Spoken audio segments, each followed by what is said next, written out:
Welcome to the Archaeology Studio. Today's episode considers this question. What is special about the oldest discoveries?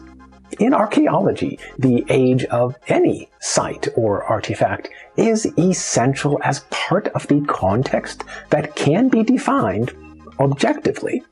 Without knowing this basic definition of a discovery, then the potential impact or significance would become weakened or non-existent.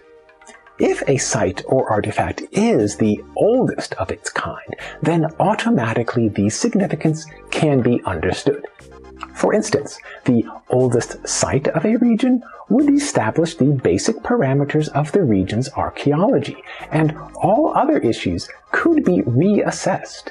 Similarly, the world's oldest discoveries of rock art, of pottery making, or of stone tool manufacture could reframe the understanding of how they related with the long-term and large-scale view of human evolution.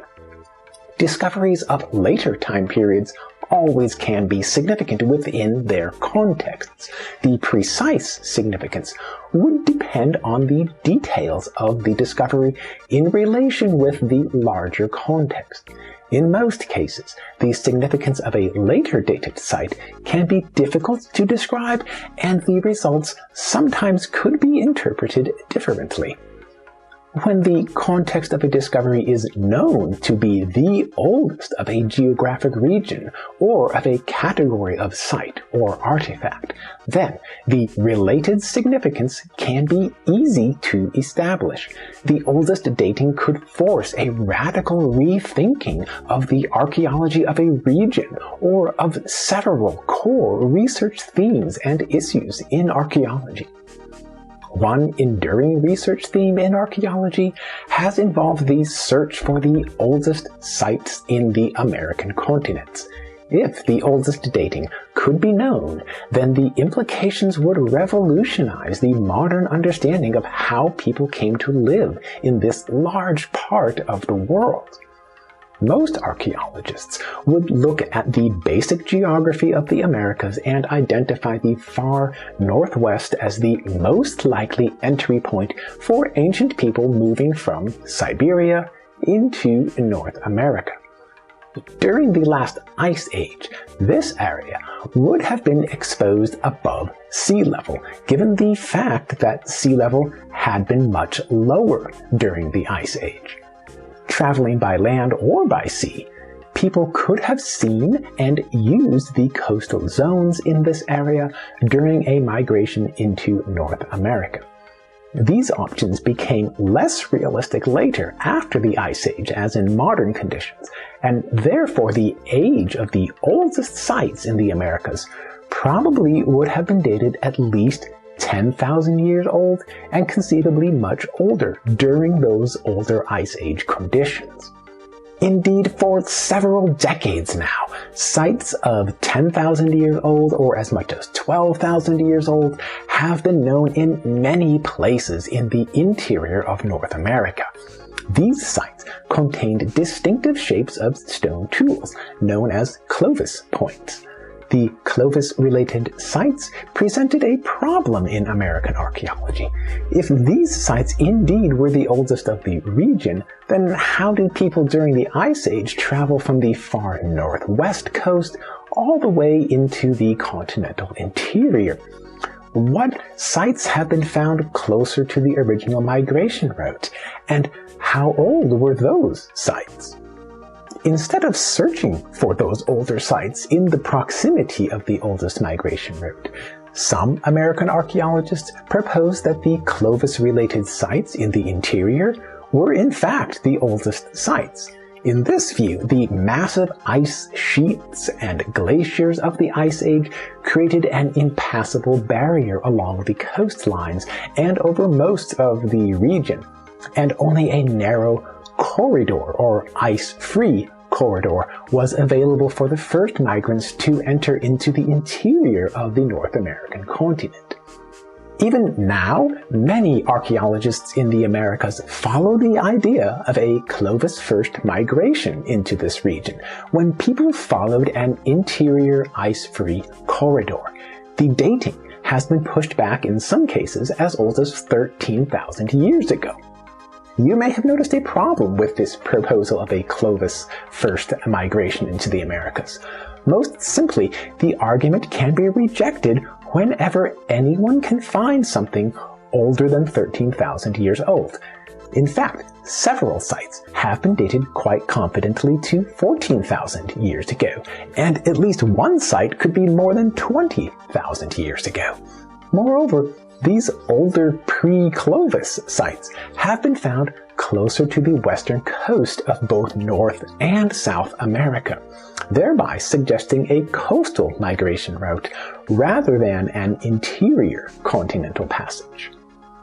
Especially within the last decade, archaeologists have developed effective tools for investigating the ancient coastal area of the far northwest of North America, within the region where people most likely had crossed from Siberia at least 14,000 years ago.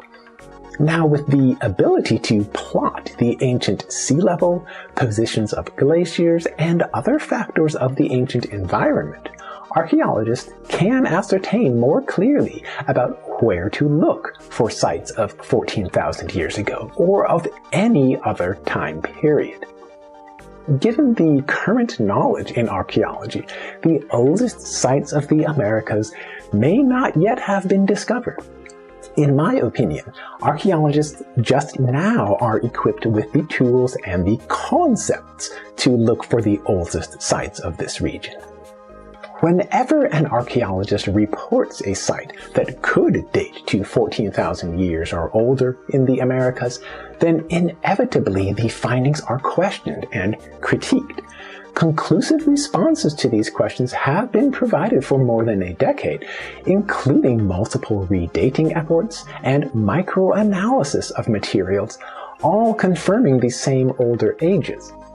Especially for the archaeologists who have advocated the Clovis first concept, these older sites are unacceptable, and no amount of new evidence will change this opinion. Valid critiques and cautions of course help to strengthen the documentation and dating of an oldest discovery.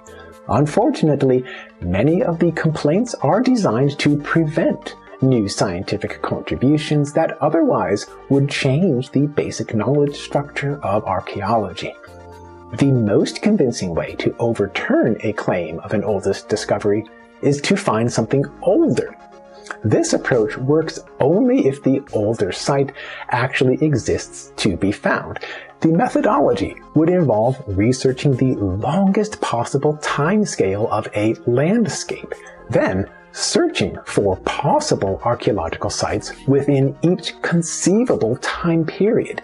In the case of the American continents, this approach might start with ascertaining the shapes of landforms and habitats at 20,000 years ago or even older, long prior to any expected archaeological sites, then continuing forward in time until the oldest sites could be confirmed. Oddly enough, many archaeologists do not work in the way that I have described. They do not look for sites that could be older than what they claim for an oldest discovery. Rather, they propose ideas about what could be wrong with the claim of something older, and they propose that the dating is too old. For instance, a site of 20,000 years or older in the Americas typically would be criticized as too old, and the critics would argue for a younger dating, perhaps of 13,000 years or even younger. Realistically, you always can find something to question about a site documentation and dating, but ultimately, you would need to provide real material evidence to prove or disprove your idea. Raising a question can be a good start towards solving a problem, but then the scientific evidence still would be necessary. Whenever an archaeologist reports a later dated site, then those findings tend to attract little or no questioning or criticism. In those cases, the later dating would not alter the core foundations of a region's archaeology. For instance, a site of 500 or 5,000 years old in the North American continent does not affect any of the issues about finding the oldest sites of this region. Rather, the later dating could be accepted without forcing a radical rewriting of archaeology. In these cases, almost never will you see a rush of critics to try to discredit the site dating of something about 500 years old or 5,000 years old. The search for the oldest sites in the Americas will continue. Meanwhile, numerous other findings have been reported about the oldest settlement sites of different regions, the oldest rock art sites, the oldest pottery-bearing sites, and many other oldest discoveries in the world. In every case, the context of the oldest discovery can change the fundamental parameters of archaeological knowledge. The potential impact can be both deep and broad in the field of archaeology. Given the potential significance of an oldest discovery in archaeology, these findings always will attract considerable attention. Ideally, this attention can strengthen the documentation of a site dating and context, and then the implications can be integrated toward improving larger knowledge in archaeology. What are your thoughts about oldest discoveries in archaeology? What would you like to see in a next video?